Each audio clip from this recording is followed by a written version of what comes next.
총선이 마무리된 가운데 이제 지방대학을 살릴 글로컬 대학 예비 지정 작업이 본격적으로 시작됐습니다. 글로컬 대학 예비 지정은 혁신기획서 제출과 비대면 면접으로 진행되는데요. 이틀 전 단독 신청 대학들의 면접이 있었고요. 오늘은 통합, 연합 형태의 대학들의 면접이 이루어집니다. 혁신성과 지역적 특성 반영이 아주 중요한 평가 기준이 되는데요. 면접을 본 대학들은 그동안 준비해온 사업 계획을 설명하기에 시간이 부족했다, 이런 반응을 보였다고 합니다.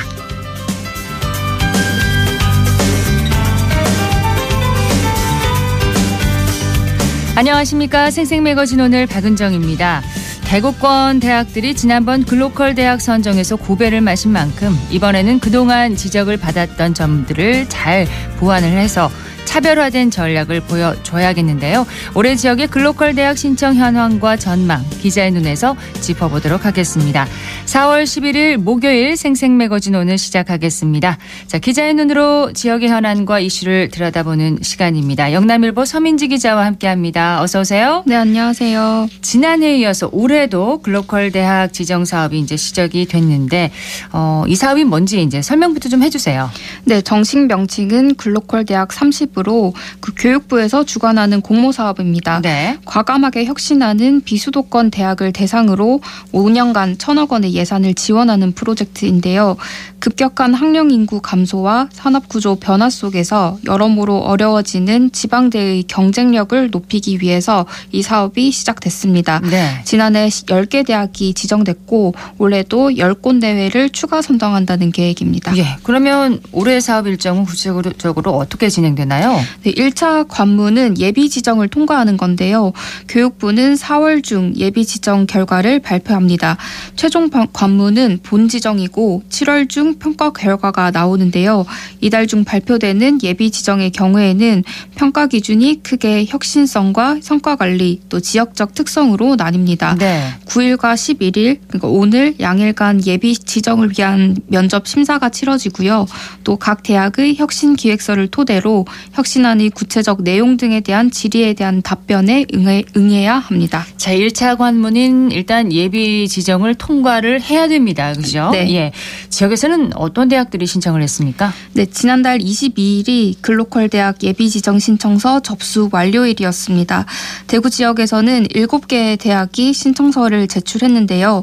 계명대와 계명문화대는 통합 모델로, 또 대구 보건대는 초강력권 연합 모델로, 그리고 경북대와 대구과학대학교, 또 대구교대, 영진전문대는 단독 신청을 했습니다. 네. 지난해 대구에서는 통합신청 대학까지 포함해서 총 5개 학교가 신청을 했는데 올해는 그보다도 2개 학교가 늘었고요.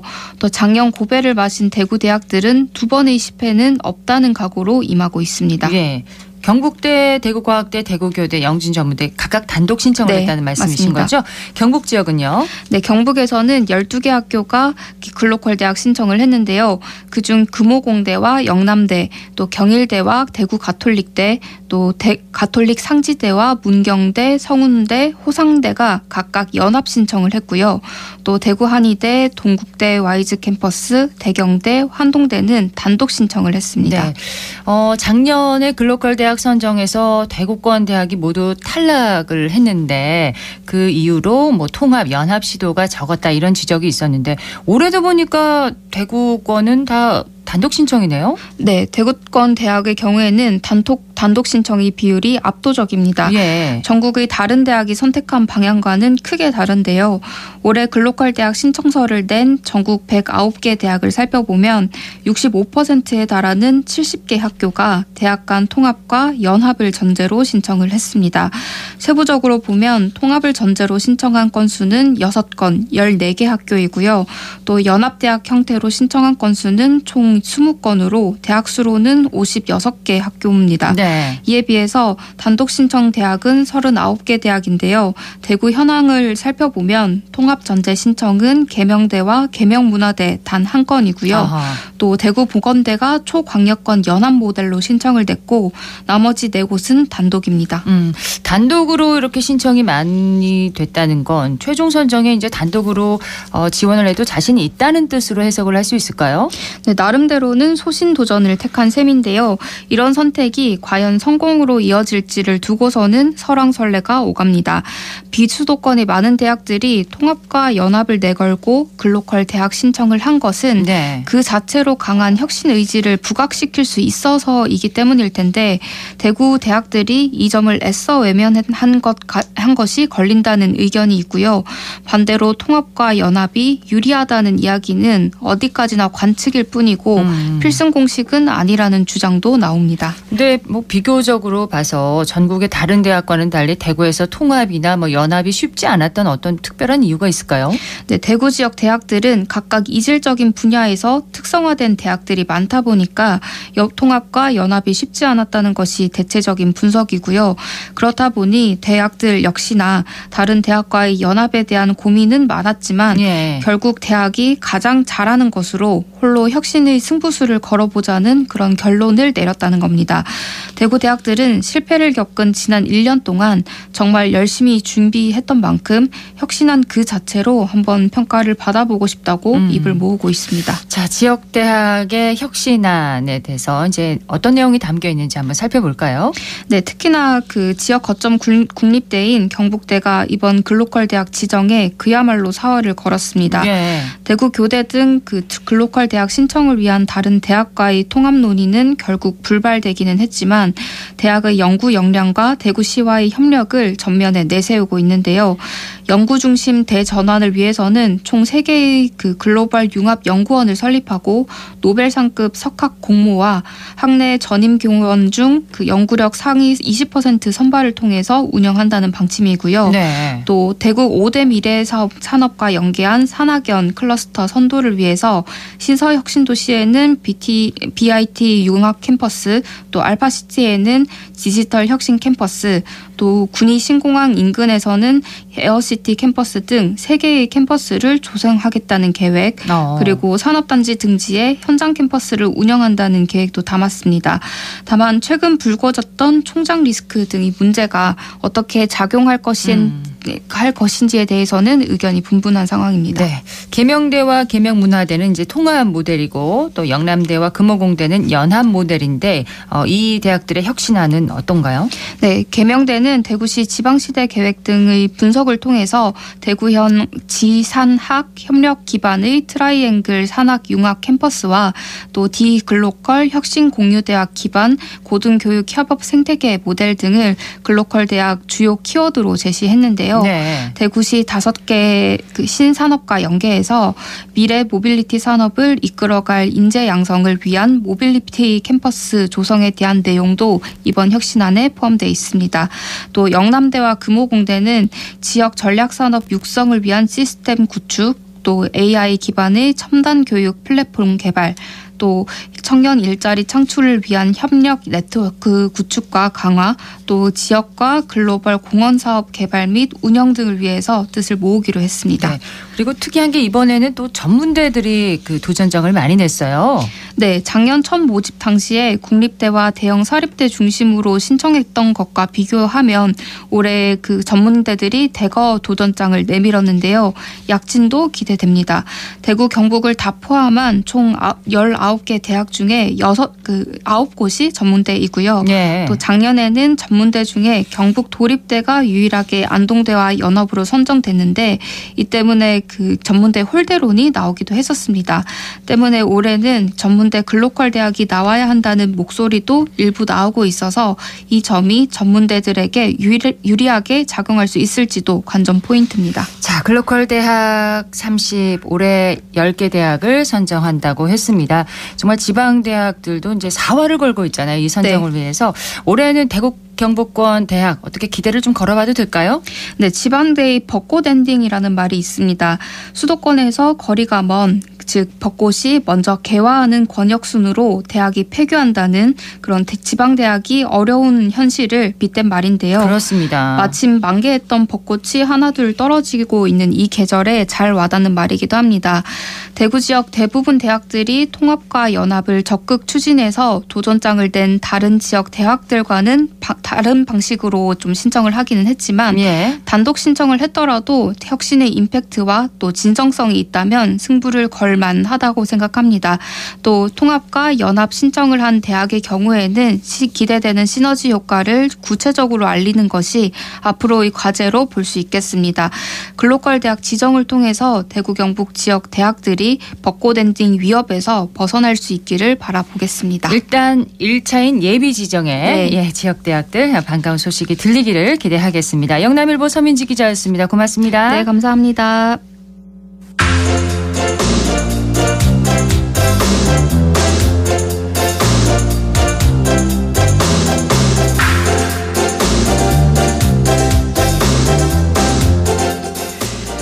KBS 대구방송 총국에서는 매달 셋째 주 월요일에 TV 공개홀에서 100세 건강강좌를 마련하고 있습니다.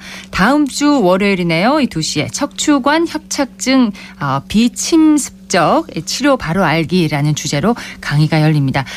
배하연 리포트가 관련 내용 소개해 준다고요? 네, 이번 강의는 대구 우리들병원에서 진행을 맡게 돼서 관련된 내용을 듣고 왔는데요. 척추관 협착증이란 척추관이 좁아져 허리 통증, 다리 신경 증세를 일으키는 질환입니다. 네. 대부분 물리치료, 약물치료부터 시작해서 증상이 심해지면 비침습적 치료를 받게 되는데요. 이 비침습적 치료에는 신경 성형술, 하이브리드 고주파 치료 등 치료 방법이 다양합니다. 척추관 협착증과 디스크를 진단받은 환자의 이야기 먼저 들어보시죠.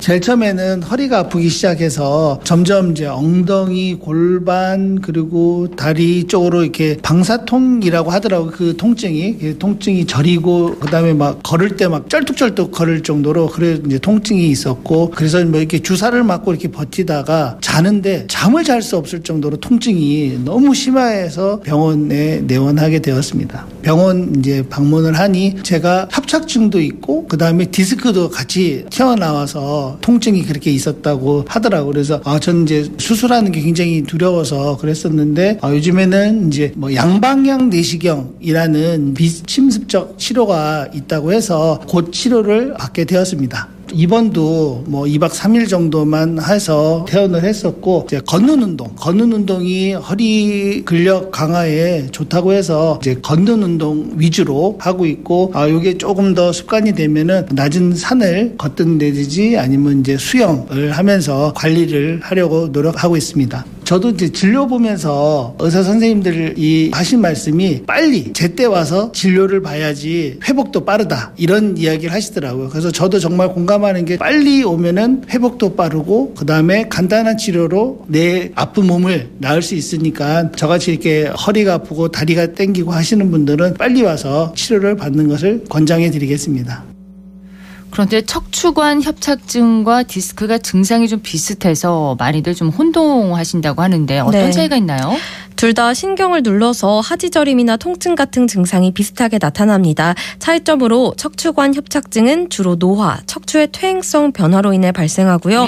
디스크는 주로 외상, 갑작스러운 움직임으로 인해 디스크가 발생하는데요.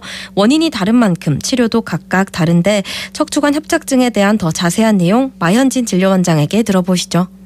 일단 척추관 협착증은 퇴행성 변화, 노화죠. 퇴행성 변화의 대표적인 질환이고 뇌에서 말초까지 이어진 신경이 통과하는 척추관이 어떠한 원인으로든 좁아져서 척추관 안에 있는 신경을 압박하게 되는 질환입니다. 증상은 다양한 증상이 나타날 수가 있는데 걸을 때 다리가 저리는 방사통이 가장 쉽게 볼 수 있는 증상입니다. 걷다가 잠깐 허리를 굽혀 쉬거나 쭈그려 앉거나 하면은 척추의 신경관이 좀 펴지는 효과가 있기 때문에 다시 다리의 저림이 호전되어서 걸을 수 있게 되고 하는 증상이 대표적입니다. 허리 통증은 심하게 동반하는 경우도 있지만 허리 증상 자체가 없는 허리 증상 자체가 미미한 경우도 있습니다. 조기 발견의 중요성은 이제 협착증 증상이 일단 생기면 병 자체가 퇴행성 변화의 대표적인 질환이기 때문에 시간이 환자의 편이 아닙니다. 증상 자체는 호전과 악화를 반복할 수 있지만 병은 계속 진행을 하는 거죠. 그래서 조기에 발견하게 되면 증상에 대한 치료 효과가 좋고 그렇게 되면 수술적 치료의 가능성도 낮아지겠죠. 그리고 중요한 건 신경의 압박 기간이 길어졌을 때 마비가 진행되어 버리게 되면은 신경이란 게 이제 손상 후에는 회복이 잘 안 되기 때문에 영구적인 손상을 입기 전에 확인하고 치료하는 것이 중요합니다. 사실 환자가 좋아야 의사들도 좋기 때문에 적절한 타이밍에 적절하게 치료를 하는 것이 좋을 것 같습니다. 특히 수술을 권유받았을 때 정말 무섭기도 하고 두렵기도 할 텐데 의학의 발달로 1cm 정도 구멍만 내는 수술로도 예전의 절개 수술의 많은 부분을 대처를 할 수 있기 때문에 치료 시기를 놓쳐서 이제 고통받고 사는 일이 없어졌으면 합니다. 그런데 이 척추관 협착증을 비침습적 치료로 이제 치료를 한다는 건데 이거 어떤 치료인가요? 네, 이건 수술과 같은 절개나 구멍이 필요하지 않고 통증과 침입이 적은 쉬운 치료하는 방법인데요. 그렇군요. 이렇게 증상이 심하게 발현되기 전에 평소에 예방하는 것이 더 중요합니다. 그렇습니다. 이 올바른 예방법 대구 우리들병원 박찬홍 병원장을 만나 들어봤습니다.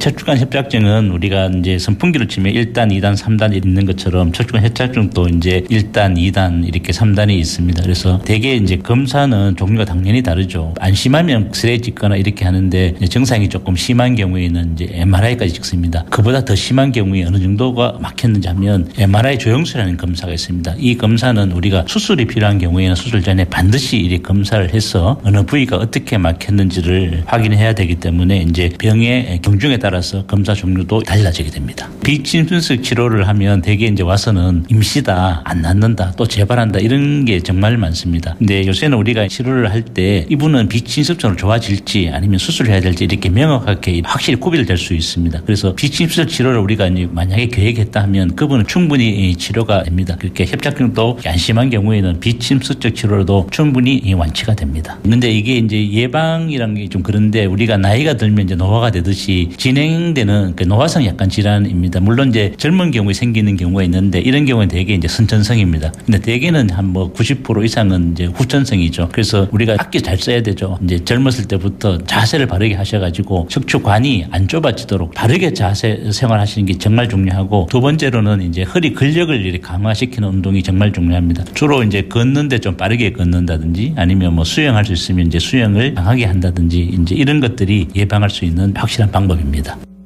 다음 주 월요일 오후 2시부터 KBS 대구 방송총국 TV 공개홀에서 열리는 100세 건강광자에 시민 여러분의 많은 관심 부탁드립니다. 네, 배아현 리포터 고맙습니다. 네, 고맙습니다.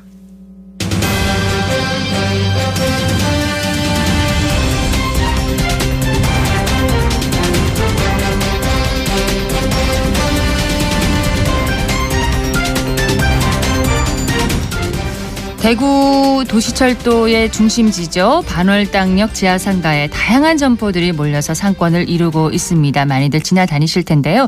상가 시설들의 위탁관리자가 바뀌면서 앞으로 상가 운영에 어려움이 있다고 합니다. 자세한 내용을 김갑곤 메트로센터 상인회장 연결해서 들어보도록 하겠습니다. 김 회장님 안녕하세요. 네, 안녕하십니까. 예. 방금 소개받은 메트로센터 상인회장 김갑군입니다. 네, 반월당 지하상가는 대구 시민이라면은 어딘지 다들 아시는 그런 곳이고 많이들 지나다니시는 곳인데 지금까지 어떻게 운영되고 있는지 좀 말씀을 해주세요. 네, 1, 2호선 한성역인 반월당역에 있는 우리 반월당 지하상가는 2005년도에 2호선 반월당역이 건설되었을 때 동시에 개발된 상가입니다. 네. 메트로센터, 메트로프로자 두 곳으로 이어져 있는데 시행사는 다릅니다. 메인 상가를 할 수 있는 메트로센터는 약 2만 평 규모로 400여 점포가 영업 중이고요. 네. 메트로프라자는 메트로센터 약 절반 규모로 보시면 됩니다. 두 개의 상가는 시행사가 달라서 각각 별개로 관리하고 있는데 현재 메트로센터는 우리 상인회가 설립한 주식회사 메트로센터에서 관리 위탁 운영해오고 있고 네. 메트로프라자는 당시 시행사 측에서 직접 관리하고 있습니다. 근데 내년부터 이 상가 관리와 운영 방식이 바뀌게 되면서 상인들이 좀 걱정을 하고 있다고 합니다. 어떤 상황인지 좀 설명을 해주세요. 네. 그동안 반월당 상가는 동산 두류 상가 2호선 건설에 참여한 6개 시행사가 대구시의 기후 체납 조건으로 20년간 사용권을 받은 위탁관리의 주체입니다. 네. 내년이면은 20년이 되는 해로 계약 만료 시점이 다가온 것입니다. 2005년 이후 여러 상황이 맞물려서 산업 활동이 많이 위축된 상태에서 어려운 상황을 견뎌온 우리 상인들인데 다시금 변수가 생길 상황 자체는 생계와 직결되는 심각히 우려되는 상황이라고 볼 수 있습니다. 네. 그러니까 지금 상인들이 가장 이제 걱정하는 부분이 계약 만료에 따른 뭐 재계약 가능성 여부인 건가요? 예, 맞습니다. 시행사의 사용 수익 계약 만료에 따라 이제는 대구시와 연장 계약을 협의해야 되는데 예. 대구시의 연장 계약 대상과 방식, 계약 기간 등이 어떻게 정해질까 하는 문제가 가장 심각한 상황입니다. 그리고 또 지금까지 임차권 양도 양수에 대한 사항은 분양 주체라 할 수 있는 시행사가 관리해 왔는데 분양받은 일부 계약 당사자들은 임차권 양도 양수 과정에서 시행사의 개입이나 제한이 없이 용인되고 있었다는 상황을 두고 2025년 이후에도 연장 계약이 단명할 거라고 생각을 했었는데 네. 이런 관리 감독 소홀에 대한 문성도 상당합니다. 잘 아시다시피 2005년 이후부터 상인들이 입점하면서 전체 매장의 운영이 궤도에 오르기까지 수년이 걸렸고 코로나로 인한 영업 손실 등 여러 가지 악재가 겹쳤으니까 처음 분양받은 상인들과 뒤늦게 양수받은 상인들 다수가 원리금 상환에 대한 걱정도 많이 하고 있고요. 네. 그리고 중요한 건 상가가 한번 위기에 맞으면 다시 정상화하기까지 기간이 생각보다 정말 오래 걸립니다. 지금까지 운영 방식에 관해서 기존에 예고가 됐거나 유지된다는 보장이 없다는 점에서 상인들이 영업이 이어질 수 있을까 많이 걱정하고 있습니다. 네, 그러니까 대구시가 인수를 하게 되면 상가에 대해서 이제 실질적인 관리나 운영을 대구시가 맡게 되는 건가요? 지금까지는 2010년 경부터 상인이 법인을 설립해가지고 직접 우리가 관리해왔고 우리 네. 상가에 맞는 맞춤형 관리 기반을 쌓아왔습니다. 그 과정에서 관리 비용의 절감과 공간을 활용한 수익 구조의 개선은 물론이고 시설물의 관리 운영에 이르기까지 저비용으로 고효율의 상가 운영 노하우를 다져왔습니다. 네. 그리고 상인들은 앞으로도 이런 실질적인 관리와 운영을 직접 맡기를 바라지만 지하 상점과 시설에 대해 한 공단으로 이관되면서 대구시가 지하 상가의 관리 운영 체계는 어떤 방식으로 결정을 내릴지 그런 부분에 대해서 협의가 이루어져야 안 되겠습니까? 네. 참고로 인천 부평 지하 상가 같은 경우에는 시설의 운영 관리와 지도 업무 등은 상인의 설립법인에서 관리하고 있고 관리법인의 지도감독 업무와 시설 현대화나 관리 규정에 대한 준수, 규제 관리는 인천시설공단에서 하고 있습니다. 예, 우리도 이런 부분을 좀 벤치마킹하면 좋지 않을까 생각하고 있고요. 예. 있습니다. 예. 그러면은 상인회와 또 지자체에서 함께 좀 관리를 했으면 좋겠다 이렇게 바라고 계신 건가요? 예, 그렇죠. 예. 그 시설이라든지 이런 부분은 시설관리공단이 있어요. 아, 예. 시설공단에서 맡고. 예. 네. 그 관리라든지 이거 업무라든지 이런 모든 운영 이런 거는 이때까지 우리 상인회가 법인을 설립해서 쭉 해왔기 때문에. 예. 그런 부분을 이야기 드리는 겁니다. 실질적인 부분은 상인회에 좀 맡겨줬으면 좋겠다 이런 바람을 갖고 계신 거군요. 예, 맞습니다. 근데 인천시 상황을 예로 들어주셨는데 지금 인천에서는 지금 어떻게 대처하고 있는지 좀 자세하게 설명을 해 주시죠. 예, 인천시 같은 경우는 지난해 3월에 지하상가 관리 운영 조례를 개정하면서 입점 상인에 대하여 수의 계약으로 연장 계약을 선택했는데요. 네. 인천 경우 지하상가 관리 운영에 대한 행정 노하우가 사실은 가장 많이 축적된 지자체라고 해도 무방할 것입니다. 부산과 대전 여러 지하상가는 일반 경쟁 입찰을 선택했는데 상인들의 갈등이 엄청나게 많이 빚고 있습니다. 네. 그러나 인천이나 서울, 대전 등은 사실 대부분 30년 이상 된 지하상가로서 여러 번 재연장 계약이 이루어진 점에서 개선 보완된 계약 방식이라서 처음 연장 계약이 이루어지는 시점에 놓인 우리 지하상가하고는 단순 비교하기는 엄청난 차이가 있습니다. 네.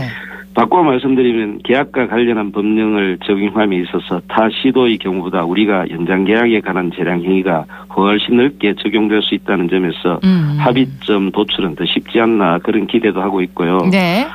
우리 시에서는 다른 사례들을 참고로 관련 조례를 제정하거나 개정해서 상인들의 어려움을 최소화하는 그런 방안을 고민해 주기를 바라고 있습니다. 네. 근데 이렇게 권리금이 오고 가는 행위 어디까지 허용될 수 있을지 이런 부분은 사실 제대로 된 기준이 좀 필요하다 이런 시각도 있습니다. 예, 맞습니다. 저도 법령은 지켜야 한다는 데는 적극 공감하고 있는데요. 예. 문제는 지하도 상가가 지상의 전통시장 등 시장과 달리 법령의 사각지대에 있다는 상가를 이기에 들어서 말씀드리고 싶습니다. 일반 전통시장이 누리는 각종 혜택이라든지 이런 것은 철저히 배제되는 것이고 네. 도로라는 이유로 점포앞까지 집회를 허용하는 지하도 상가다 보니까 상권 구조가 만들어지고 활성화하는 과정에서 복잡한 요인도 많고 제한적인 부분도 많습니다. 그렇군요. 예, 이런 점에서 대책이 필요하기는 무조건 필요합니다. 지목상 도로인 행정재산으로 분류된 지하도 상가를 이제는 최소한 재산권을 가지고 영업할 수 있도록 지하상가 체질 개선을 위한 제도적 장치가 진짜 필요합니다. 네. 절실합니다. 대구시 입장에서도 이제 상인들의 입장을 어느 정도 수용하고 타협점을 찾으려고 노력을 하고 있을 텐데, 자, 상인 회장으로서 마지막으로 한 말씀 해주시죠. 예, 맞습니다. 다행히 지난 8일부터 대구시가 지하상가별로 상호 협의가 시작됐습니다. 예. 물론 관리 운영에 대한 방식이 어떻게 될 것 같다는 단정을 지을 수 없겠지만은 협의가 시작되었다는 점은 어쨌든 상인들과의 소통할 의지가 있다는 뜻이고, 협의 전에 충분히 다른 자치단체의 문제 해결 방식이나 관리 운영 방식이 검토되었을 거라고 보고 있습니다. 네. 양측이 받아들일 만한 결론을 내는 건 사실 쉽지 않겠지만 여러 가지 상황에서도 20년째 자리를 지켜온 바늘땅 지하상가의 상인들의 애환과 고통과 노고를 충분히 고려해서 반영해 주시기를 간절히 바라고 있습니다. 네. 예. 오늘 말씀 여기까지 듣겠습니다. 고맙습니다. 아유, 수고하셨습니다. 좋은 하루 되시고 예, 건강하십시오. 예, 네, 김갑곤 감사합니다. 메트로센터 상인 회장이었습니다. 그동안 악취 문제 원인이 됐었던 대구 서구 염색산업단지가 악취관리지역으로 지정이 됩니다. 대구시가 오늘부터 이달 26일까지 지역민과 관계자들의 의견을 듣고 다음 달 중으로 악취관리지역으로 확정 고시할 계획인데요. 그동안 지역의 고질적인 문제였던 이 악취 문제, 지난해 신규 아파트 주민들이 몰리면서 민원이 크게 늘었었죠. 사업장 관리를 통한 악취 저감과 시설 개선으로 주민들의 피해가 줄어들 수 있기를 기대하겠습니다. 생생매거진 오늘 순서 여기까지입니다. 고맙습니다.